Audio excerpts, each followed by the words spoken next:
ಮೊದಲಿಗೆ ಕನ್ಯಾ ರಾಶಿಯ ಅಧಿಪತಿ ಬಂದು ಬುಧ. ಬುಧ ಅಧಿಪತಿ ಇರೋ ರಾಶಿಗಳು ಸ್ವಲ್ಪ ಕಮ್ಯುನಿಕೇಶನ್ ಬೇಸ್ಡ್ ಆಗಿರುತ್ತೆ. ಯಾಕೆ ಅಂತಂದ್ರೆ ಬುಧ ಗ್ರಹ ಕಮ್ಯುನಿಕೇಶನ್ ಅಂದ್ರೆ ಸಂವಹನ ಮತ್ತು ವ್ಯವಹಾರದ ಗ್ರಹ. ಆಯ್ತಾ, ಇದನ್ನ ಸೌರಮಂಡಲದ ರಾಜಕುಮಾರ ಅಂತಾನೆ ಕರೀತಾರೆ. ನಪುಂಸಕ ಗ್ರಹ ಆಗಿರುತ್ತೆ. ಈ ರಾಶಿಯಲ್ಲಿ ಹುಟ್ಟಿರುವಂತವರು ಸ್ವಲ್ಪ ಮಾತಿನಲ್ಲಿ ಮುಂದಿರ್ತಾರೆ. ಮಾತು ತುಂಬಾ ಲಾಜಿಕಲ್ ಆಗಿರುತ್ತದೆ, ಮಾತು ಅರ್ಥಪೂರ್ಣವಾಗಿರುತ್ತೆ. ಆಯ್ತಾ, ಇನ್ನಷ್ಟು ಸಹಜ ಗುಣ ಸ್ವಭಾವಗಳ ಬಗ್ಗೆ ತಿಳ್ಕೋಬೇಕು ಅಂತ ಅಂದ್ರೆ ಚಾನೆಲ್ ನಲ್ಲಿ ಅದಕ್ಕೆ ಅಂತಾನೆ ಸಪರೇಟ್ ವಿಡಿಯೋ ಇದೆ, ಅದನ್ನು ನೋಡಿ ತಿಳ್ಕೊಳ್ಬಹುದು. ಇನ್ನು 2026 ವರ್ಷ ಭವಿಷ್ಯದಲ್ಲಿ ನಾನು ಪ್ರತಿ ಗ್ರಹದಿಂದ ಇಂಪ್ಯಾಕ್ಟ್ ಹೇಗಿರುತ್ತೆ ಅಂತ ಹೇಳಿ ಕೊನೆಗೆ ಸಮರೈಸ್ ಮಾಡ್ತೀನಿ. ಆ ಕಾರಣದಿಂದ ಕೊನೆಯವರೆಗೂ ವಿಡಿಯೋ ನೋಡಿದ್ರೆ ತುಂಬಾ ಉತ್ತಮ ಅಂತ ಹೇಳ್ತೀನಿ. ಮೊದಲಿಗೆ ಚಂದ್ರ 9ನೇ ಮನೆಯಲ್ಲಿ ಗೋಚಾರ ಮಾಡ್ತಾನೆ. 9ನೇ ಮನೆಯಲ್ಲಿ ಚಂದ್ರ ಒಳ್ಳೆಯ ಗೋಚಾರ ಅಲ್ಲ. ಸ್ವಲ್ಪ ಏನೋ ಒಂದು ಲೋ ಕಾನ್ಫಿಡೆನ್ಸ್ ಇಂದ ವರ್ಷ ಸ್ಟಾರ್ಟ್ ಆಗುವಂತ ಸಾಧ್ಯತೆ ಇರುತ್ತೆ. ಮೆಂಟಾಲಿಟಿಲಿ ಸ್ವಲ್ಪ ಕಾನ್ಫಿಡೆನ್ಸ್ ಕಡಿಮೆ ಇರುತ್ತೆ. ನನ್ನಿಂದ ಇದು ಸಾಧ್ಯನಾ, ಸಮಸ್ಯೆ ಆಗ್ಬಿಡುತ್ತೇನೋ ಅನ್ನೋ ಒಂದು ಅಪನಂಬಿಕೆಯಿಂದ ಸ್ವಲ್ಪ ವರ್ಷ ಸ್ಟಾರ್ಟ್ ಆಗುವಂತ ಸಾಧ್ಯತೆ ಇರುತ್ತೆ. ಮತ್ತು ಹೆಣ್ಣು ಮಕ್ಕಳಿಂದ ಮರ್ಯಾದೆ ಹಾನಿ ಆಗುವಂತ ಸಾಧ್ಯತೆ ಇರುತ್ತೆ. ನೀವು ಮಾತಾಡ್ತಿರುವ ಹೆಣ್ಣು ಮಕ್ಕಳಾಗಿರ್ಬೋದು ಅಥವಾ ನಿಮ್ಮ ಜೊತೆ ಗುರುತಿಸ್ಕೊಂಡಿರೋ ಹೆಣ್ಣು ಮಕ್ಕಳಾಗಿರಬಹುದು, ಇವರಿಂದ ಸ್ವಲ್ಪ ಸಮಸ್ಯೆಗಳಾಗೋ ಚಾನ್ಸಸ್ ಇರುತ್ತೆ. ಅದು ಬಿಟ್ಟರೆ ತಾಯಿಯಿಂದ ಮತ್ತು ಸಂಗಾತಿಯಿಂದ, ಒಡ ಹುಟ್ಟಿದ ತಂಗಿ ಅಕ್ಕನಿಂದ ಸ್ವಲ್ಪ ಸಮಸ್ಯೆ ಆಗುವ ಸಾಧ್ಯತೆ ಇದೆ. ಆ ವಿಚಾರದಲ್ಲಿ ಎಚ್ಚರಿಕೆ ಇರಬೇಕು. ಇನ್ನು ಹೆಣ್ಣು ಮಕ್ಕಳಿಂದ ಅದೃಷ್ಟದ ಸಮಸ್ಯೆ ಆಗುವ ಸಾಧ್ಯತೆ ಇರುತ್ತೆ. ಹೆಣ್ಣು ಮಕ್ಕಳು ಬಿಹೇವ್ ಮಾಡಿದ ರೀತಿಯಿಂದ ನಿಮಗೆ ಬರಬೇಕಾದ ಅದೃಷ್ಟ ದೂರ ಹೋಗುವ ಸಾಧ್ಯತೆ ಇದೆ. ಇನ್ನು ನೆಕ್ಸ್ಟ್, ಸೂರ್ಯ ನಿಮ್ಮ 4ನೇ ಮನೆಯಲ್ಲಿ ಗೋಚಾರ ಮಾಡ್ತಿದ್ದಾನೆ. ಇದು ಕೂಡ ಒಳ್ಳೆಯ ಗೋಚಾರ ಅಲ್ಲ. ಮನೆಯಲ್ಲಿ ಏನೋ ಒಂದು ಡಾಮಿನೆಂಟ್ ಆಟಿಟ್ಯೂಡ್ ನ ತೋರಿಸ್ಲಿಕ್ಕೆ ಹೋಗ್ತೀರಿ, ಅದರಿಂದ ಸಂಬಂಧಗಳು ಹಾಳಾಗುವಂತ ಸಾಧ್ಯತೆ ಇರುತ್ತೆ. ಸೊ ಹಠದ ಸ್ವಭಾವ ಬೇಡ. ನಿಮ್ಮ ರಾಶಿ ಭೂತತ್ವ ರಾಶಿ ಆಗಿರೋದ್ರಿಂದ ಸ್ವಲ್ಪ ಹಠ ಜಾಸ್ತಿನೇ. ಅದನ್ನ ಬೇರೆ ಟೆನ್ಷನ್ಗಳನ್ನ ತಂದು ಫ್ಯಾಮಿಲಿ ಮೆಂಬರ್ಸ್ ಮೇಲೆ ಆ ಹಠನ ತೋರಿಸಿದ್ರೆ ನೀವು ರಿಲೇಶನ್ಶಿಪ್ ಹಾಳಾಗತ್ತೆ. ಫ್ಯಾಮಿಲಿಯಲ್ಲಿ ಒಂದು ನೆಮ್ಮದಿ ಇಲ್ಲದ ವಾತಾವರಣ ಕ್ರಿಯೇಟ್ ಆಗತ್ತೆ. ಮತ್ತು ಎನ್ವಿರಾನ್ಮೆಂಟ್, ಇಮಿಡಿಯೇಟ್ ಎನ್ವಿರಾನ್ಮೆಂಟ್, ಮನೆಯಲ್ಲಿ ಇರುವ ಎನ್ವಿರಾನ್ಮೆಂಟ್ಗೋಸ್ಕರ ಸ್ವಲ್ಪ ಖರ್ಚು ಮಾಡುವಂತ ಸಾಧ್ಯತೆ ಇರುತ್ತೆ. ಅಂದ್ರೆ ಫರ್ನಿಚರ್ಸ್, ಎಲೆಕ್ಟ್ರಿಕಲ್ ಅಪ್ಲಯನ್ಸಸ್, ಮನೆಗೆ ಬೇಕಾಗಿರೋ ವಸ್ತುಗಳ ಖರೀದಿಯಿಂದ ಸ್ವಲ್ಪ ಹಣ ಖರ್ಚಾಗುವ ಸಾಧ್ಯತೆ ಇದೆ. ಮತ್ತು ಹೀಗೆ ಖರ್ಚು ಮಾಡಿ ತಗೊಂಡಿರೋ ವಸ್ತುಗಳಿಂದ ಸ್ವಲ್ಪ ಸಮಸ್ಯೆಗಳಾಗೋ ಚಾನ್ಸಸ್ ಇರುತ್ತೆ. ಅಂದ್ರೆ ಯಾವ್ದೋ ಒಂದು ಎಲೆಕ್ಟ್ರಾನಿಕ್ ಪ್ರಾಡಕ್ಟ್ ತರ್ತೀರಿ, ಅದರಿಂದ ಸಮಸ್ಯೆ ಆಗಿ ಸ್ವಲ್ಪ ಶಾರ್ಟ್ ಸರ್ಕ್ಯೂಟ್ ಆಗಿ ಏನೊಂಚೂರು ಬೆಂಕಿ ಹಚ್ಕೊಳ್ಳೋ ಚಾನ್ಸಸ್ ಇರುತ್ತೆ. ಆ ವಿಚಾರದಲ್ಲಿ ಕೇರ್ಫುಲ್ ಆಗಿರಿ. ವಾಹನಗಳಿಂದ ಸ್ವಲ್ಪ ಸಮಸ್ಯೆಗಳಾಗತ್ತೆ.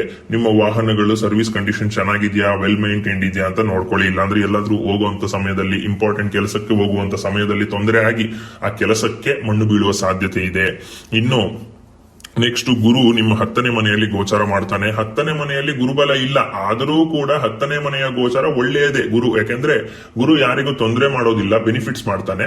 ಚೆನ್ನಾಗಿಲ್ಲ ಅಂತಂದ್ರೆ ಬೆನಿಫಿಟ್ಸ್ ಮಾಡೋದಿಲ್ಲ, ಸುಮ್ಮನಿದ್ ಬಿಡ್ತಾನೆ, ಆದ್ರೆ ಕೆಟ್ಟದ್ ಮಾಡೋದಿಲ್ಲ. ಸೊ ಗುರು 10ನೇ ಮನೆಯಲ್ಲಿ ಇರೋದ್ರಿಂದ ಒಂದು ರೆಕಗ್ನಿಷನ್ ಸಿಗುತ್ತೆ, ಅಪ್ರಿಸಿಯೇಷನ್ ಸಿಗುತ್ತೆ. ಕೆಲಸದ ಜಾಗದಲ್ಲಿ ಹಾರ್ಡ್ ವರ್ಕಿಂಗ್ ಪರ್ಸನ್ ಅನ್ನೋ ಒಂದು ಟೈಟಲ್ ಸಿಗುತ್ತೆ. ನೀವು ಹಾರ್ಡ್ ವರ್ಕ್ ಚೆನ್ನಾಗಿ ಮಾಡ್ತೀರಿ, ಅದರಿಂದ ಸ್ಟ್ರೆಸ್ ಜಾಸ್ತಿ ಬಿಲ್ಡ್ ಆಗುತ್ತೆ, ಒತ್ತಡ ಜಾಸ್ತಿ ಇರುತ್ತೆ. ಅದ್ರ ಬಗ್ಗೆ ತಲೆ ಕೆಡಿಸ್ಕೋಬೇಡಿ.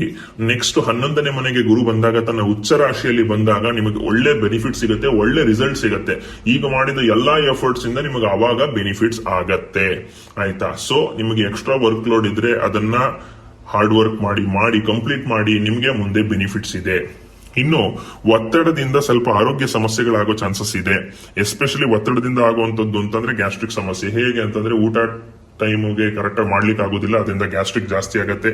ಈ ರೀತಿ ಸಮಸ್ಯೆ ಆಗುವ ಸಾಧ್ಯತೆ ಇದೆ. ಸೊ ಊಟ ತಿಂಡಿ ಕರೆಕ್ಟ್ ಟೈಮ್ಗೆ ತಿನ್ನಿ, ನೀರ್ ಚೆನ್ನಾಗಿ ಕುಡೀರಿ, ಗ್ಯಾಸಿಯಸ್ ಪದಾರ್ಥಗಳು ತಿನ್ನಬೇಡಿ. ಗ್ಯಾಸ್ ಕ್ರಿಯೇಟ್ ಮಾಡುವಂತ ತರಕಾರಿಗಳಾಗಬಹುದು, ಅದನ್ನ ಅವಾಯ್ಡ್ ಮಾಡಿದ್ರೆ ತುಂಬಾ ಒಳ್ಳೆಯದು. ಫೈಬರ್ ರಿಚ್ ಇರುವಂತ ಫುಡ್ ತಿಂದ್ರೆ ತುಂಬಾ ಒಳ್ಳೆಯದು. ಇನ್ನು ನೆಕ್ಸ್ಟ್, ಶುಕ್ರ ಕೂಡ ನಿಮ್ಮ 4ನೇ ಮನೆಯಲ್ಲಿ ಗೋಚಾರ ಮಾಡ್ತಿದ್ದಾನೆ. ಇದು ತುಂಬಾ ಒಳ್ಳೆಯ ಗೋಚಾರ. ಸೊ ಫ್ಯಾಮಿಲಿ ವಿಚಾರಕ್ಕಾಗಿ ಖರ್ಚು, ಆಗ್ಲೇ ಹೇಳಿದೆ, ಫರ್ನಿಚರ್ಸ್, ವೆಹಿಕಲ್ಸ್, ಅದ್ರ ಮೇಲೆ ಖರ್ಚು ಮಾಡ್ತೀರಿ ಅಂತ.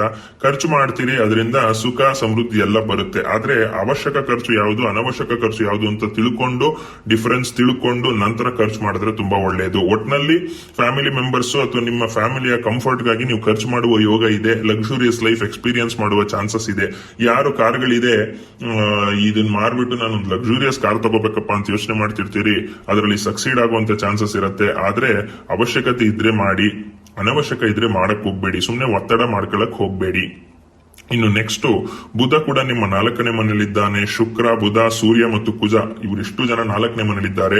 ಶುಕ್ರ ಮತ್ತು ಬುಧ ಒಟ್ಟಿಗೆ ಇದ್ರೆ ಅದನ್ನ ಮಹಾಲಕ್ಷ್ಮಿ ಯೋಗ ಅಂತ ಕರೀತಾರೆ. ಬುಧನಿಗೆ 4ನೇ ಮನೆಯ ಗೋಚಾರ ತುಂಬಾ ಒಳ್ಳೆಯ ಗೋಚಾರ.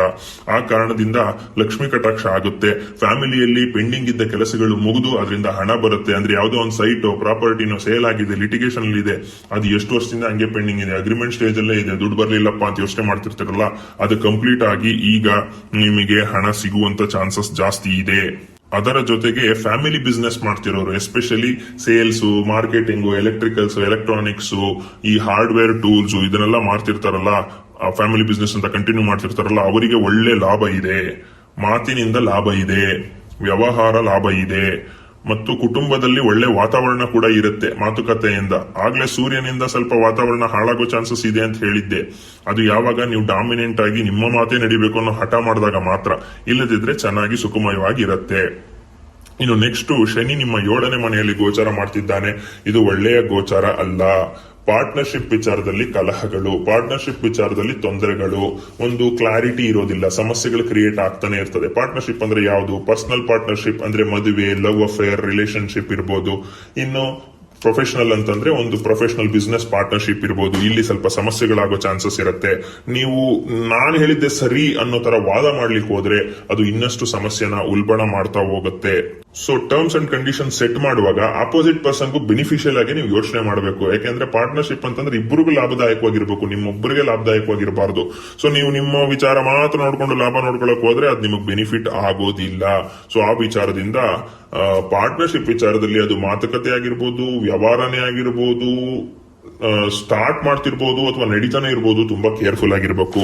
ಇನ್ನು ನೆಕ್ಸ್ಟ್ ರಾಹು ನಿಮ್ಮ 6ನೇ ಮನೆಯಲ್ಲಿ ಗೋಚಾರ ಮಾಡ್ತಿದ್ದಾನೆ. ಇದು ತುಂಬಾ ಒಳ್ಳೆಯ ಗೋಚಾರ. ಕೆಲಸದಲ್ಲಿ ಏಳಿಗೆ, ಫಾರಿನ್ ಕಂಟ್ರೀಸ್ ಇಂದ ಲಾಭ, ಈ ಎಕ್ಸ್ಪೋರ್ಟ್ ಇಂಪೋರ್ಟ್ ಬಿಸ್ನೆಸ್ ಮಾಡ್ತಿರೋರಿಗೆ ಲಾಭ. ಇನ್ನು IT ಕಂಪನಿಯಲ್ಲಿ ಕೆಲಸ ಮಾಡ್ತಿರೋರು ಫಾರಿನ್ ಕಂಟ್ರೀಸ್ಗೆ ಆನ್ ಸೈಟ್ ಆಪರ್ಚುನಿಟಿ ಸಿಕ್ಕಿ ಹೋಗ್ತೀರಿ, ಅದರಿಂದ ಒಳ್ಳೆ ದುಡ್ಡು ಸಂಪಾದನೆ ಮಾಡ್ಕೊತೀರಿ. ಆದ್ರೆ ಸ್ಟ್ರೆಸ್ ಸ್ವಲ್ಪ ಜಾಸ್ತಿ ಇರುತ್ತೆ. ವಿದೇಶದಿಂದ ಲಾಭ, ನಿಮ್ಮ ಮಕ್ಕಳು ಯಾರಾದ್ರೂ ವಿದೇಶದಲ್ಲಿ ಕೆಲಸ ಮಾಡ್ತಿದ್ರೆ ಅವರು ನಿಮಗೆ ವೀಸಾ ರೆಡಿ ಮಾಡಿಸಿ ನಿಮ್ಮನ್ನ ಅಲ್ಲಿ ಕರ್ಸ್ಕೋಬಹುದು, ತಂದೆ ತಾಯಿ ಯಾರಿದ್ದೀರಿ, ಈ ರೀತಿ ಬೆನಿಫಿಟ್ ಇದೆ. ಇನ್ನು ನೆಕ್ಸ್ಟ್ ಕೇತು ನಿಮ್ಮ 12ನೇ ಮನೆಯಲ್ಲಿ ಗೋಚಾರ ಮಾಡ್ತಾನೆ. ಇದು ಒಳ್ಳೆಯ ಗೋಚಾರ ಅಲ್ಲ. ಫಾರಿನ್ ಕಂಟ್ರೀಸ್ ಇಂದ ಲಾಭ ಎಷ್ಟಿದೆಯೋ ಅಲ್ಲಿ ಸಮಸ್ಯೆಗಳಿಗೆ ಒಳಗಾಗುವಂತ ಚಾನ್ಸಸ್ ಇದೆ. ಅಥವಾ ಅಲ್ಲಿ ದುಡ್ಡು ಬಂದ್ರೂ ಕೂಡ ನನಗೆ ನೆಮ್ಮದಿನೇ ಇಲ್ಲ, ನಮ್ಮ ತಾಯಿ ತಂದೆ ಜೊತೆ ಇಲ್ಲ, ನಮ್ಮ ಫ್ಯಾಮಿಲಿ ಜೊತೆ ಇಲ್ಲ ಅನ್ನೋ ಒಂದು ಬೇಸರದಿಂದ ಸ್ವಲ್ಪ ಎಷ್ಟು ದುಡ್ಡು ಬಂದ್ರು ಅದೇನಕ್ಕೆ ಉಪಯೋಗ ಅನ್ನೋ ತರ ಬಿಹೇವಿಯರ್ ಬರುವಂತ ಸಾಧ್ಯತೆ ಇದೆ. ಮತ್ತು ನಿದ್ದೆ ಕೆಡುವಂತ ಸಾಧ್ಯತೆ ಇರುತ್ತೆ, ಇನ್ಸೋಮ್ನಿಯಾ ಆಗುವಂತದ್ದು, ಮತ್ತೆ ಕೆಟ್ಟ ಕನಸುಗಳಿರ್ಬೋದು, ಅಥವಾ ಸಂಬಂಧ ಪಡದೇ ಇರೋ ವಿಚಿತ್ರ ಕನಸುಗಳಿರ್ಬೋದು, ಅಥವಾ ದೇವಾಲಯಗಳು ಕಾಣುವಂತ ಚಾನ್ಸಸ್ ಇರುತ್ತೆ. ದೇವಾಲಯಗಳು ಕಾಣ್ತಿದೆ ಅಂತಂದ್ರೆ ಯಾವ್ದಾದ್ರು ಹರಕೆ ಪೆಂಡಿಂಗ್ ಇದೆಯಾ ನೋಡ್ಕೊಳ್ಳಿ. ಅದು ಪೆಂಡಿಂಗ್ ಇಲ್ಲ ಅಂತಂದ್ರೆ ಸ್ಪಿರಿಚುಯಾಲಿಟಿ ಅಂತ ಹೇಳ್ಬೋದು. ಇದಿಷ್ಟು ಕೇತುವಿಂದ. ಇನ್ನು ನೆಕ್ಸ್ಟ್ ಕುಜ ನಿಮ್ಮ 4ನೇ ಮನೆಯಲ್ಲಿ ಗೋಚಾರ ಮಾಡ್ತಾನೆ. ಕುಜನಿಗೆ 4ನೇ ಮನೆಯ ಗೋಚಾರ ಒಳ್ಳೆಯದಲ್ಲ. ಪಿತ್ರಾರ್ಜಿತ ಆಸ್ತಿ ಅಥವಾ ಸಂಸಾರದಲ್ಲಿ ಇರುವ ಒಂದು ಆಸ್ತಿ ಕಳ್ಕೊಳ್ಳುವ ಯೋಗ ಇದೆ. ಆಗ್ಲೇ ಹೇಳಿದೆ ಪ್ರಾಪರ್ಟಿ ಸೇಲ್ ಆಗಿ ದುಡ್ಡು ಬರುತ್ತೆ ಅಂತ. ಮತ್ತೆ ಇಲ್ಲಿ ನೆಗೆಟಿವ್ ಹೇಳ್ತಿದ್ದೀರಲ್ಲ ಅಂತ ತಿಳ್ಕೊಬೇಡಿ. ಸೇಲ್ ಮಾಡಿ ಪ್ರಾಪರ್ಟಿನ, ಆದ್ರೆ 10,000 ರೂಪಾಯಿಗೆ ಹೋಗೋ ಪ್ರಾಪರ್ಟಿನ ನೀವು 5,000ಕ್ಕೆ ಮಾರಕ್ ಹೋಗ್ಬೇಡಿ. ಏನೋ ಅರ್ಜೆಂಟ್ ಅಂತ ಸ್ವಲ್ಪ ನಿಧಾನಿಸಿ ಯೋಚನೆ ಮಾಡಿ, ಇನ್ನು ಕೆಲವು ವ್ಯಕ್ತಿಗಳ ಹತ್ರ ವಿಚಾರಿಸಿ ನಂತರ ನೀವು ಮಾರಾಟ ಮಾಡಿದ್ರೆ ನಿಮಗೆ ಸೂಕ್ತ ಬೆಲೆ ಸಿಗತ್ತೆ. ರಿಯಲ್ ಎಸ್ಟೇಟ್ ಏಜೆಂಟ್ಗಳಿಗೂ ಇದೇ ಕತೆ. ಯಾರಾದ್ರೂ ಅಗ್ರಿಮೆಂಟ್ ಗಳು ಹಾಕೊಳ್ಳುವಾಗ ಆ ಜಮೀನಿನ ಬ್ಯಾಕ್ ಗ್ರೌಂಡ್, ಅಗ್ರಿಮೆಂಟ್ ಆಗ್ತಿರೋರ್ ಬ್ಯಾಕ್ ಗ್ರೌಂಡ್, ಅವ್ರು ಮಾತು ಕೊಟ್ಟಂತೆ ನಡೆಸ್ಕೊಡ್ತಾರ, ಇದನ್ನೆಲ್ಲ ಯೋಚನೆ ಮಾಡಿ ನಂತರ ಮಾಡಬೇಕಾಗತ್ತೆ. ಇನ್ನು ಕನ್ಸ್ಟ್ರಕ್ಷನ್ ಮೆಟೀರಿಯಲ್ಸ್ ಮಾರುವಂತವ್ರು, ಕಬ್ಬಿಣದ ವಸ್ತು ಮಾರುವಂತವ್ರು, ಮತ್ತು ಮೆಟಲ್ ಇಂಡಸ್ಟ್ರಿ, ಮೆಟಲರ್ಜಿಕಲ್ ಮತ್ತು ಮ್ಯಾನುಫ್ಯಾಕ್ಚರಿಂಗ್ ಸೆಕ್ಟರ್ ಅಲ್ಲಿ ಕೆಲಸ ಮಾಡೋರು ಸ್ವಲ್ಪ ಸೇಫ್ಟಿಯಿಂದ ಇರಬೇಕು. ಇಲ್ಲದಿದ್ರೆ ಸಮಸ್ಯೆಗಳಾಗೋ ಚಾನ್ಸಸ್ ಇರುತ್ತೆ. ವಾಹನಗಳಿಂದ ತೊಂದರೆ ಆಗೋ ಚಾನ್ಸಸ್ ಇದೆ. ಆಗ್ಲೇ ವಾಹನಗಳಿಂದ ತೊಂದರೆ ಅದೇ ಹೇಳಿದ್ದು ಸೂರ್ಯನಿಂದ. ಇದು ನೀವು ವಾಹನ ಇಟ್ಕೊಂಡಿಲ್ಲ ಅಂದ್ರೆ ನೀವು ರೋಡಲ್ಲಿ ಹೋಗ್ತಿರೋ ಬೇರೆಯವ್ರು ಬಂದು ಟಚ್ ಮಾಡ್ಬೋದು, ನಿಮಗೆ ಆ ರೀತಿ ಸಮಸ್ಯೆ ಇರುತ್ತೆ. ಸೊ ರೋಡ್ ಕ್ರಾಸ್ ಮಾಡುವಾಗ ಕೇರ್ಫುಲ್ ಆಗಿರಿ. ಎಲ್ಲಿ ಗಾಡಿಗಳಿದೆ ಅಲ್ಲಿ ಕೇರ್ಫುಲ್ ಆಗಿರಿ. ಕಬ್ಬಣದಿಂದ, ಶಾರ್ಪ್ ಐಟಮ್ಸ್ ಇಂದ ಮತ್ತು ಬೆಂಕಿಯಿಂದ ಸ್ವಲ್ಪ ಕೇರ್ಫುಲ್ ಆಗಿರಿ ಅಂತ ಹೇಳ್ಬೋದು. ಇದಿಷ್ಟು ಕನ್ಯಾ ರಾಶಿಯವರ 2026ರ ವರ್ಷ ಭವಿಷ್ಯ. ಟೋಟಲ್ ಆಗಿ ಹೇಳಬೇಕು ಅಂತಂದ್ರೆ ಕೆಲಸದಲ್ಲಿ ಏಳಿಗೆ ಇದೆ, ಸ್ವಲ್ಪ ಪಾರ್ಟ್ನರ್ಶಿಪ್ ಅಲ್ಲಿ ಎಚ್ಚರಿಕೆ ಇರಬೇಕು, ಫ್ಯಾಮಿಲಿಯಲ್ಲಿ ಪ್ರೆಷರ್ ಇರುತ್ತೆ, ಒಳ್ಳೆ ಟೈಮ್ ನು ಎಂಜಾಯ್ ಮಾಡ್ತೀರಾ. ಫಾರಿನ್ ವಿಚಾರದಲ್ಲಂತೂ ತುಂಬಾ ಲಕ್ ಇದೆ, ಅದೃಷ್ಟ ಇದೆ. ಸೊ ನೆಗೆಟಿವ್ ನೆಗೆಟಿವ್ಸ್ ಗೆ ಏನೇನ್ ಪ್ರಿಕಾಷನ್ಸ್ ತಗೋಬೇಕೋ ತಗೊಳ್ಳಿ, ಪಾಸಿಟಿವ್ಸ್ ನ ಎಂಜಾಯ್ ಮಾಡಿ. ಇದಿಷ್ಟು ಜನರಲ್ ಪ್ರಿಡಿಕ್ಷನ್ಸ್ ಆಗಿರುತ್ತೆ, ಯಾರೊಬ್ಬರ ಜಾತಕದ ಪ್ರಿಡಿಕ್ಷನ್ಸ್ ಅಲ್ಲ ಇದು. ನಿಮ್ಮ ಜನ್ಮ ಜಾತಕದ ಮೇಲೆ, ಗ್ರಹದ ಪರಿಸ್ಥಿತಿ ಮೇಲೆ ನಿಮ್ಮ ಜೀವನದಲ್ಲಿ ಬರುತ್ತಿರುವ ರಿಸಲ್ಟ್ಸ್ ಡಿಪೆಂಡ್ ಆಗಿರುತ್ತೆ. ಸೊ ಆ ಕಾರಣದಿಂದ ನೀವು ನುರಿತ ಜ್ಯೋತಿಷಿಗಳ ಹತ್ರ ಪರಿಶೀಲನೆ ಮಾಡಿಸ್ಕೊಂಡು ಜನ್ಮ ಜಾತಕನ ರೆಮಿಡೀಸ್ ಅವಶ್ಯಕತೆ ಇದೆ ಮಾಡಿಸ್ಕೊಂಡು ಒಳ್ಳೆ ರಿಸಲ್ಟ್ ಎಕ್ಸ್ಪೆಕ್ಟ್ ಮಾಡೋದು ಒಳ್ಳೆಯದು. ನಾನು ಕೂಡ ಜನ್ಮ ಜಾತಕ ಪರಿಶೀಲನೆ ಮಾಡ್ಕೊಡ್ತೀನಿ. ನಿಮಗೆ ಅದರ ಅವಶ್ಯಕತೆ ಇದ್ದಲ್ಲಿ ಸ್ಕ್ರೀನ್ ಮೇಲೆ ಕಾಣ್ತಿರುವ ನಂಬರ್ ಅಥವಾ ಇಮೇಲ್ ಮೂಲಕ ನನ್ನನ್ನು ಕಾಂಟ್ಯಾಕ್ಟ್ ಮಾಡಬಹುದು.